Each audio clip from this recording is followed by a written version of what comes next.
आज आप सुनेंगे श्री दुर्गा सप्तशती का अध्याय 12 और 13। नवरात्रि के 7वें दिन इन अध्यायों का पाठ पढ़ने या सुनने से व्यक्ति को उच्च आध्यात्मिक उन्नति, शांति और जीवन में व्यापक दृष्टिकोण प्राप्त होता है। इस दिन विशेष रूप से ध्यान केंद्रित करना महत्वपूर्ण होता है ताकि आप अपनी आध्यात्मिक यात्रा में गहरी समझ और अनुभव प्राप्त कर सकें।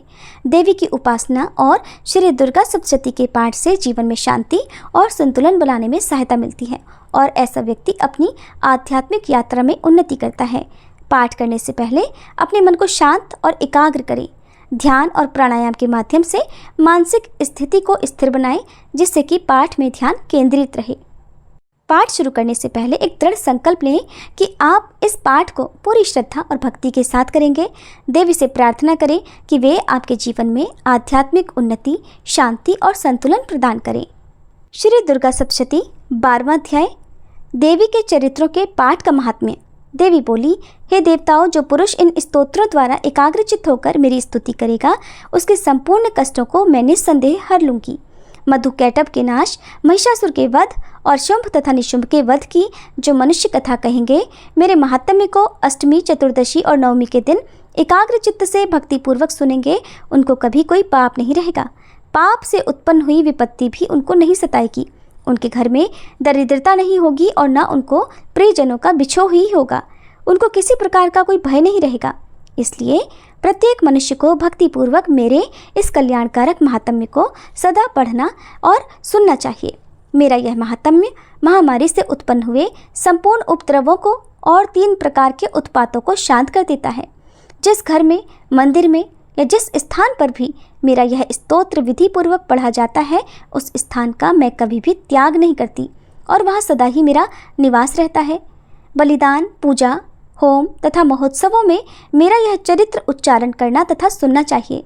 ऐसा हवन या पूजन मनुष्य चाहे जानकर या बिना जाने करे, मैं उसे तुरंत ग्रहण कर लेती हूँ।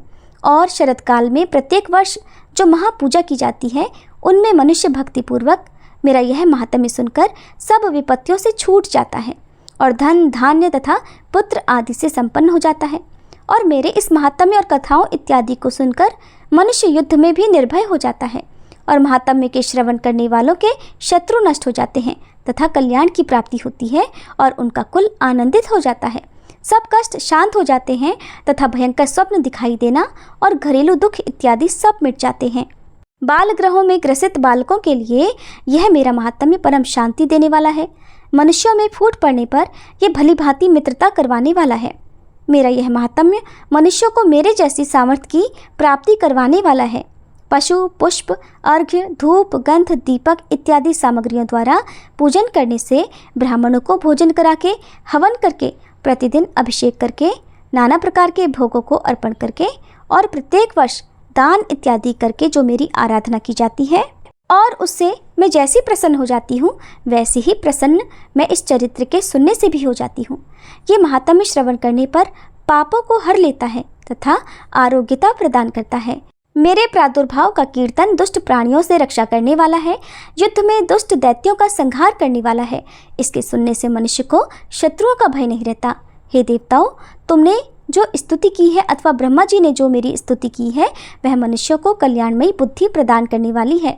वन में, सूने मार्ग में अथवा दावानल से घिर जाने पर, वन में चोरों से घिरा हुआ या शत्रुओं द्वारा पकड़ा हुआ, जंगल में सिंहों से, व्याघ्रों से या जंगली हाथियों द्वारा पीछा किया हुआ, राजा के क्रुद्ध हो जाने पर, मारे जाने के भय से, समुद्र में नाव के डगमगाने पर, भयंकर युद्ध में फंसा होने पर, किसी भी प्रकार की पीड़ा से पीड़ित, घोर बाधाओं से दुखी हुआ मनुष्य मेरे इस चरित्र को स्मरण करने से संकट से मुक्त हो जाता है।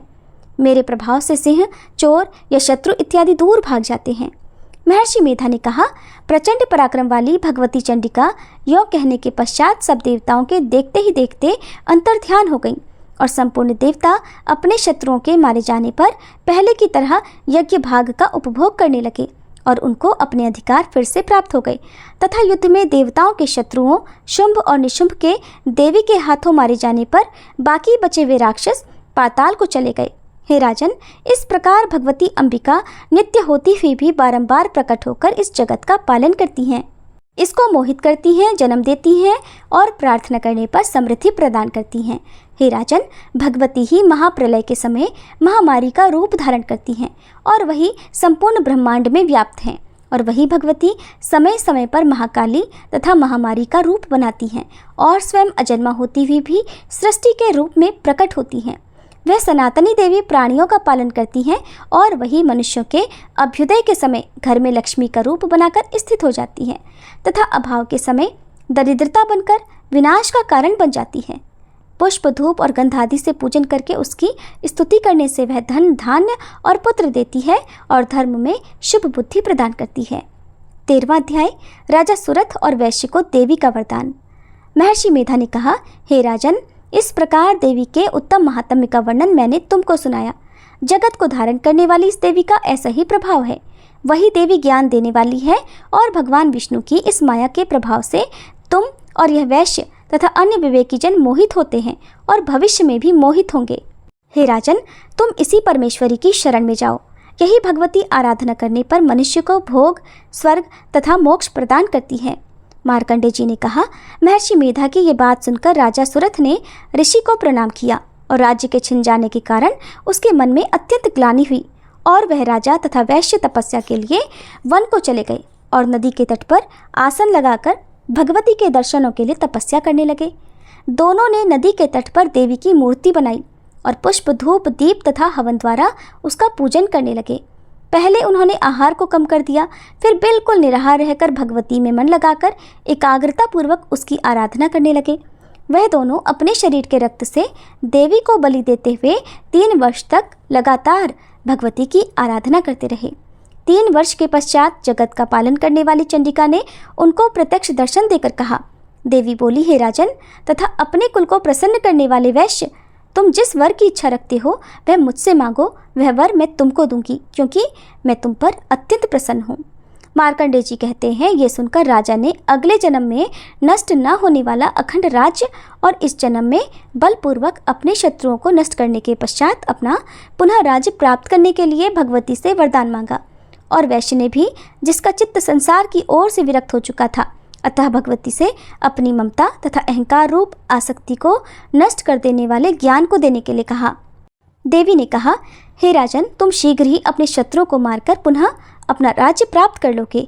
तुम्हारा राज्य स्थिर रहने वाला होगा।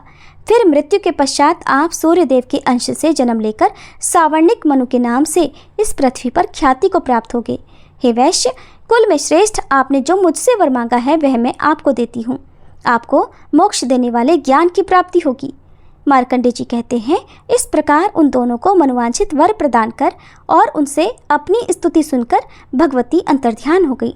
इस प्रकार क्षत्रियों में श्रेष्ठ वह राजा सुरथ भगवान सूर्यदेव से जन्म लेकर इस पृथ्वी पर सावर्णिक मनु के नाम से विख्यात हुए। जय माता दी। आज के अध्याय पूर्ण हुए। इसके अगले अध्याय में आप देवी सुक्तम और सिद्ध कुंजिका स्तोत्र का पाठ सुनेंगे, इसलिए आपसे अनुरोध है कि आप उन अध्यायों को भी जरूर सुनिएगा, तभी श्री दुर्गा सप्तशती पाठ पूर्ण माना जाएगा।